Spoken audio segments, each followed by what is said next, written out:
आखिर 51 सीटों पर दावा करने वाली भाजपा अब तक अपने प्रत्याशियों के नाम की घोषणा क्यों नहीं कर पा रही है? क्या घटक दलों के बीच सीट शेयरिंग को लेकर भाजपा अब तक अपना स्टैंड क्लियर नहीं कर पाई है? दरअसल एनडीए में सीट बंटवारे को लेकर पेच अब भी फंसा हुआ है। वजह घटक दलों की सीटों पर दावेदारी। तो चलिए आज हम आपको बताएंगे कि एनडीए में वे कौन सी सीटें हैं जिसे लेकर अटकलों का सिलसिला खत्म होने का नाम नहीं ले रहा है।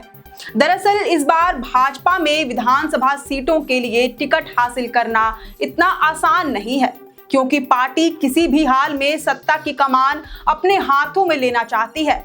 ऐसे में भाजपा रिस्क लेने के मूड में तो बिल्कुल नहीं है, इसलिए वह अपने प्रत्याशियों का चयन बहुत सोच समझकर करेगी। इसके लिए पार्टी एक सर्वे कंडक्ट करा रही है। मिली जानकारी के अनुसार अब की बार उम्मीदवारी का दावा करने वाले को सर्वे के 4 मानकों पर खरा उतरना होगा। भाजपा इस बार उम्मीदवारों की स्थिति का आकलन करेगी, फिर कार्यकर्ताओं और क्षेत्र के लोगों की इच्छा को जानने और समझने के लिए अलग अलग सर्वे कराया जाएगा। इसी सर्वे रिपोर्ट के आधार पर भाजपा हाईकमान उम्मीदवारों के नाम पर अंतिम मुहर लगाएगी। बताया जा रहा है कि पार्टी में इस बात पर भी चर्चा हुई थी कि हर विधानसभा सीट से 5 उम्मीदवारों का नाम केंद्रीय चुनाव समिति को भेजा जाएगा। वहीं इस बार पार्टी का फोकस झारखंड की 28 आदिवासी रिजर्व विधानसभा सीटों के साथ साथ सामान्य सीटों पर भी है, जहां पर जीत हार का फासला बहुत कम था। सीट शेयरिंग की इसी कवायद के साथ भाजपा ने एनडीए के घटक दलों को टिकट देने का फैसला किया है। हालांकि माना जा रहा है कि पार्टी के अपने घटक दलों को साधने की कोशिश नाकाम साबित हो रही है। सबसे ज्यादा पेच तो आजसू को साधने में ही फंस रहा है। दरअसल पिछले दिनों आजसू सुप्रीमो सुदेश महतो ने भाजपा के चाणक्य अमित शाह से मुलाकात कर ये तसल्ली तो जरूर दे दी थी कि आजसू इस बार का चुनाव एनडीए गठबंधन का हिस्सा बनकर ही लड़ेगी। लेकिन सूत्रों की माने तो सीटों को लेकर अब भी बात नहीं बन पा रही है। इनमें वैसी सीटें भी शामिल हैं जिस पर आजसू पहले भी अपने उम्मीदवारों को उतार चुकी है और सफलता भी हासिल कर चुकी है। दरअसल आजसू 11 से 12 सीटों को लेकर अड़ गई है, जबकि भाजपा 8 से ज्यादा सीटें देने को तैयार नहीं हो रही है। बीच का रास्ता भी नहीं निकल रहा है, क्योंकि दोनों में से कोई भी कॉम्प्रोमाइज करने को रेडी नहीं है। मिली जानकारी के मुताबिक सिल्ली, रामगढ़, जुगसलाई और गोमिया विधानसभा सीट को लेकर तो मामला क्लियर है। माना जा रहा है कि सिल्ली से खुद पार्टी प्रमुख सुदेश महतो, रामगढ़ से सिटिंग विधायक सुनीता चौधरी, गोमिया से भी सिटिंग विधायक लंबोदर महतो और जुगसलाई सीट जीतकर पूर्व में विधायक और मंत्री रह चुके रामचंद्र सहिस को आजसू उतारने की तैयारी कर रही है। इन सीटों पर भाजपा ने आजसू की दावेदारी को सहमति भी दे दी है। देखा जाए तो इनमें से ज्यादातर सीटों पर कुर्मियों की बहुलता है। आपको बता दें कि गठबंधन के तहत ज्यादातर समय कुर्मी बहुल सीटें आजसू के ही खाते में जाती रही हैं। हालांकि ऐसे ही एक कुर्मी बहुल सीट पर भाजपा इस बार के चुनाव में आजसू से मौका छीनकर खुद ही अवसर की तलाश कर रही है। दरअसल हाल ही में संपन्न हुए लोकसभा चुनाव के दौरान रांची लोकसभा के अंतर्गत आने वाले ईचागढ़ विधानसभा से भी भाजपा को अच्छी खासी लीड मिली थी, जिससे पार्टी का मनोबल 7वें आसमान पर है।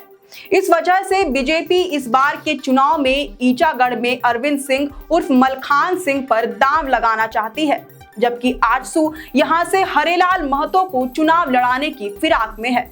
हालांकि अंतिम समय में यह सीट आजसू के पाले में जाने की उम्मीद दिख रही है।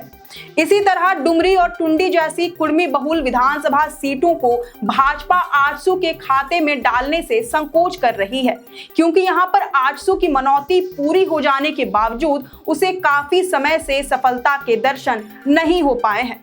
वहीं लोहरदगा, हुसैनाबाद, पाकुड़, मांडू, चंदनक्यारी और बड़कागांव जैसी सीटों पर भी आजसू दावे पे दावे ठोक रही है।